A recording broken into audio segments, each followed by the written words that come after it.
Hi, I'm Emmanuel and welcome to my workbench and welcome to another long form coin roll hunt. Yes, the next few coin roll hunts will be long form ones where you will accompany me through a search of 10 rolls of dimes in this case, and see what there is to find. Will there be silver in here? I don't know. Let me get set up and I'll bring you in on roll number 1.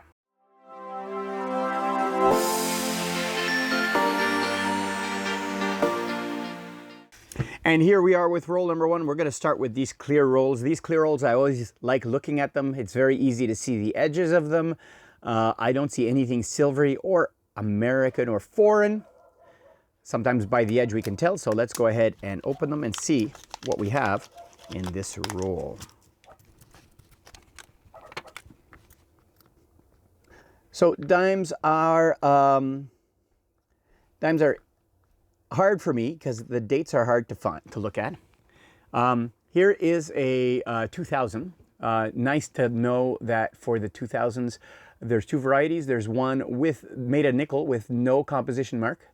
You would look for the letter P underneath the bust of the Queen Elizabeth there, and the ones with a P, which means that they have a nickel core, a steel core, and those are the ones that would be a little bit a shorter mintage. Here's a 1998. There is a 1998 with a W mint mark. So this one is not one of those. I've never found one. W meaning it was struck in Winnipeg. And those, that was experimental. Let's see, here we have a 2010. Let me get it the right orientation. This I think is 2010. 2001. So first of all, the obverse is different. You can see the obverse. I like the design of the obverse. 10 cents written large. And this one is celebrating the year of the volunteer in 2001. Cool. Now, 1999, that was the year that test tokens were issued. Again, we're looking for the letter P underneath the bust of the Queen. This is not one of them. This one almost looks silvery, but it is a really beat up 1985. Nothing special there. Let's keep going.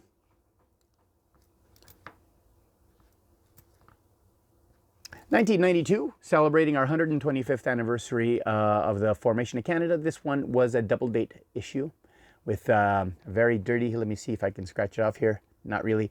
1867 to 1992, so 125th anniversary. Another grungy one that kind of looks silvery, but that's an 86. Here is one that almost looks like an error. There's no date on this next to the ship. That's because the date is on the obverse. This is for the Queen's Jubilee. It says 1952 to 2002. You can see the P composition mark underneath. Whoops. You can see the P composition mark underneath. That's what we would have been looking for on the other coins. 2007. This is the regular issue. I have never found one with a curved 7. So the ones that were not intended for circulation, that were broken out of sets, the 7 will be, the vertical line of the 7 will be curved. This one is straight. So this is the regular issue one. I have never found one with the curved 7. I had a subscriber make one available to me, which I'm very thankful for.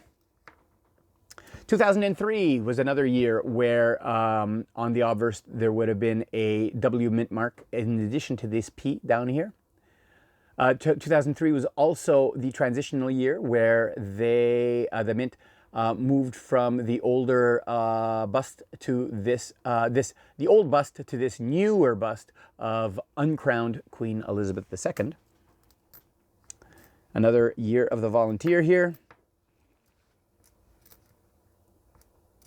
I'm not going to take so long on the other rolls just as I go through these, but every time I see something worth commenting. Here is our first King Charles III, and I am looking for the 2025. This is a 2024. Another 2003, doesn't have a W mint mark. The W mint marks were NIFCs, so I don't expect to find one. Another 2024 with Charles the third on the obverse. 1998, we're looking for the W mint mark. And that is roll 1. Let's go right. Well, let's just shove them aside over here. Let's go to roll 2. Let's go for another clear roll. Nothing jumping out at me here. Go right for it.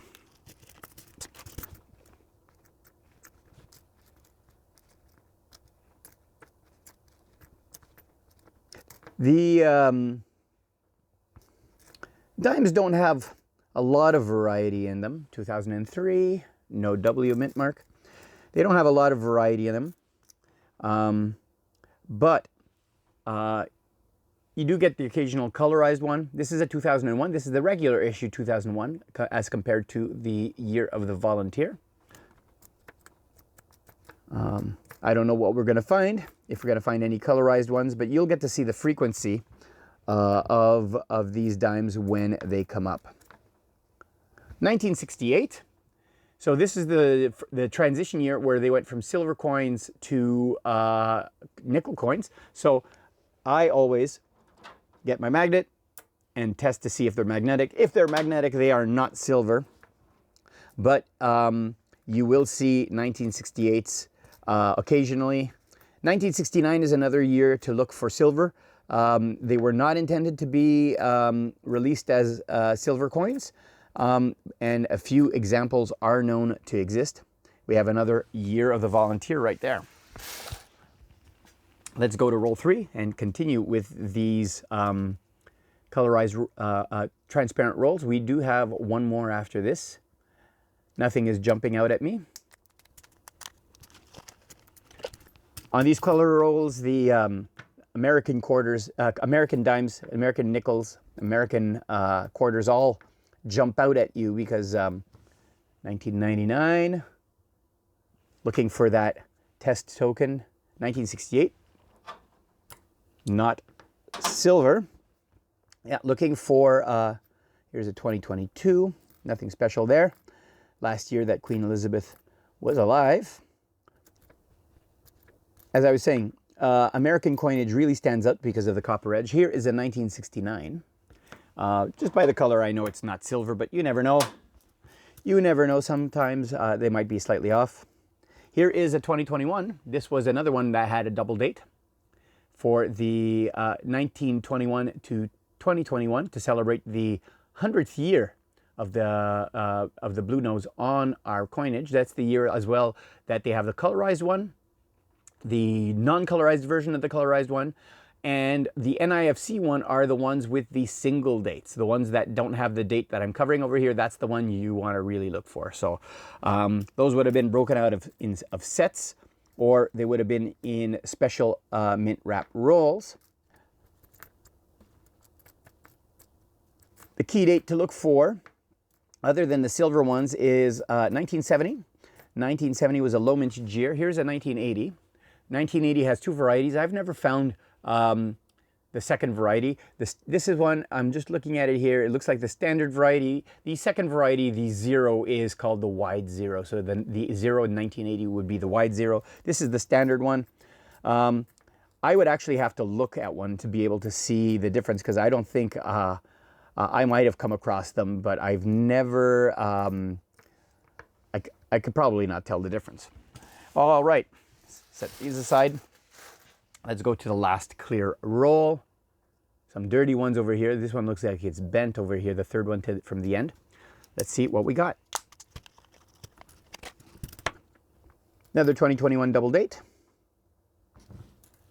A 1991, nothing special with the 1991 dime, though if this was a 1991 quarter, I would be ecstatic. 1991, the employees of the Royal Canadian Mint went on strike right at the beginning of the production of the quarter, and they were not able to complete the production. And so those, I've only ever found one. Those are very, very low mintage. Here is a 1969 metallic. Oh, this one over here. This one over here looks silvery. Let's see here. The third one here, this is 2016. That's a 2011. This one looks very silvery to me. Based on the obverse, it'll be a 1968. It's just a really nice 1978. I'm keeping this one. This one is almost uncirculated. Yeah, I'm keeping that one. I'm gonna, what's this one over here? Oh, that one is pushed off to the side. That was a beautiful one. It fooled me. It looked silvery, but it fooled me. That one is not necessarily anything special, but I will double check against my main book and my folder to see if it upgrades my folders. Let's flip all of these guys over. Whoops. Another Year of the Volunteer. They're quite common. And that is that. Let's go to roll number 5. There are 2 of these types of rolls, so let's have a quick look at these. There we go. And off the bat, we have a colorized dime.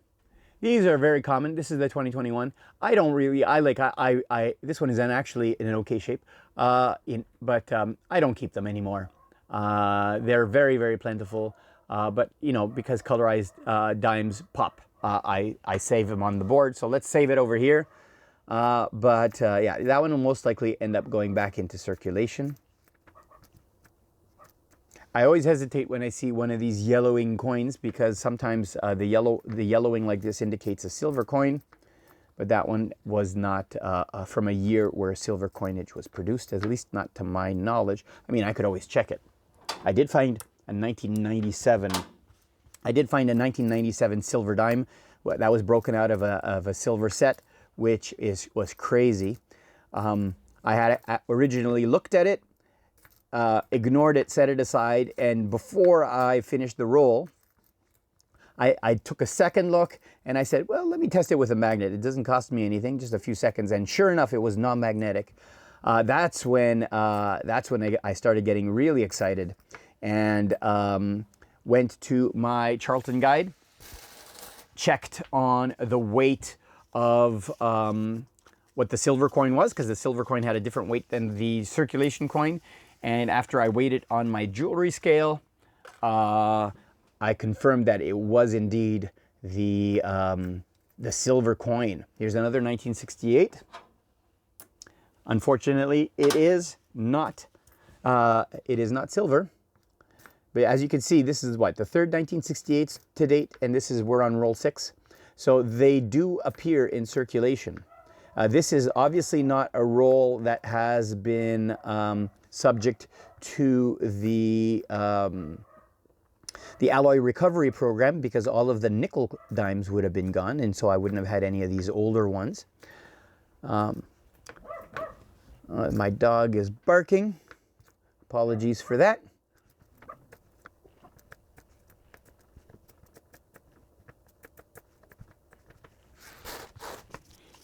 We are now on roll 7.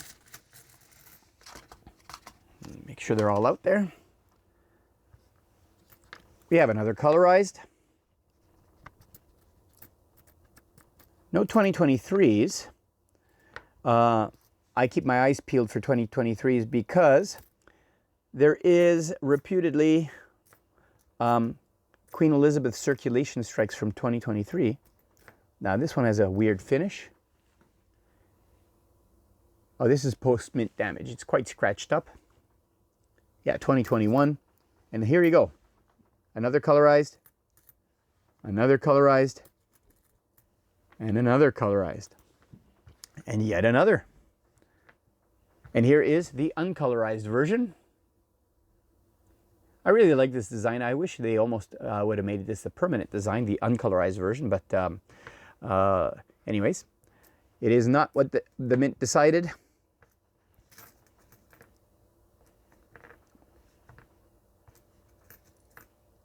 Another one. Here is, you can tell, I could tell by the obverse. The obverse for 2017 is different. You can see the font is different. The maple leaf on the bottom is different.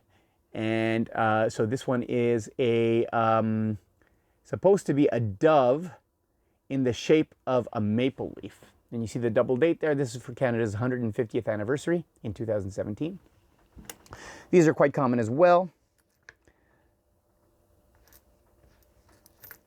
Oh, two more colorized over here. All of these are going to be going back, but I'm just pulling them out for you to see. And another uncolorized 2021. As I was saying, here's a 2023. There are rumors of Queen Elizabeth II 2023s in circulation, albeit a very small amount. So I always double check the 2023s. Roll 8, just in case I come across one of those. Oh, I need my screwdriver because I can't reach in there. There we go. Oh, I don't like it when they come out like that. They don't come out loose. Oh well, it is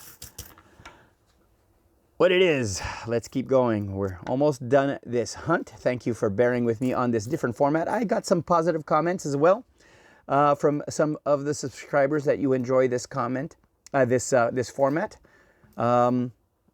I thought once about doing live streams, but I tend to have a hard time keeping things interesting and keeping the conversation going.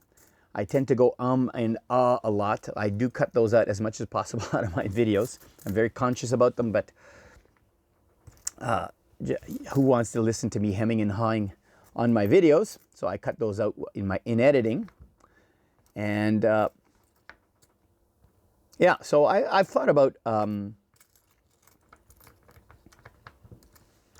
doing live streams, but having a split focus between what's going on in the chat and what's going on in front of me is I found a little bit difficult. I don't have the time as well. I am retired now, but I have other interests as well. Yeah,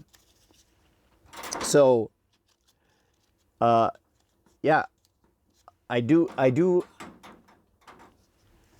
have other interests as well, and not just this. This is one of my hobbies, and I do have other hobbies that I do spend time on. That divide my time between this one and this one is an odd. It looks worn. Now it just postman damage. This is a 2003. I had to take a closer look at it just in case. It jumped out to me as odd. So far, no Americans. Usually there's a good amount of Americans in my hunts, as you may know. But these little bits of video with no conversation, I just fast forward them. So you don't have to see me going through coins without fines. Who knows? Maybe in the future. I'll do the occasional live stream. But that was never the goal for my channel. Here is the 10th roll and the final roll. The goal for my channel was to document. One, it was to have fun. What's that one? One was to have fun. Two was to document my collection. Yeah, I never intended to be monetized or anything like that. I am not monetized yet. Yeah, I did, as a little scoop here, for those of you who are hanging in and watching the whole video through, even though this is the last roll, so some people like tuning in at the end. And I don't blame you, I do that on other videos as well. But yeah, I did start another channel in January, which if you followed me early on, so my early followers might remember that I posted a few board game videos. And that is my other hobby. My family and I enjoy playing board games. And 2014, nothing special, just dirty coin. And yeah, so I originally wanted to do a board game playthrough video where I play through board games solo. I have quite a large board game collection. And now that I'm retired, I had time. So if you head on over to Emmanuel's Playthroughs, you will, if that interests you at all. I started my channel in January, and I've been publishing videos regularly, so you go ahead and check for that. Well, that's the hunt. We have, what, 1, 2, 3, 4, 5, 6, 7, 8, 9 colorized dimes. What's this? Oh, that's nothing. 9 colorized dimes, one really, really nice that I'll check against my book. And yeah, that's it. I'll do that later. The giveaway for this month is this black ring toonie. This is the solemn toonie issued in 2022, kept for the commemoration of the passing of Queen Elizabeth II. And all you have to do to have a chance of winning this toonie is to leave a comment down below. And in mid-April, this next month, I will be out of town in early April, so I'm pushing the giveaway draw to mid-April. I will draw the name of a lucky winner. Well, I hope you enjoyed this little chat, one-sided chat, and this video. If you did, give it a thumbs up. I always appreciate those. And here is my logo that you can click on to subscribe if you haven't already. Here is a video that might be of interest to you, as well as a playlist of other dime hunts. Until next time, thanks for watching.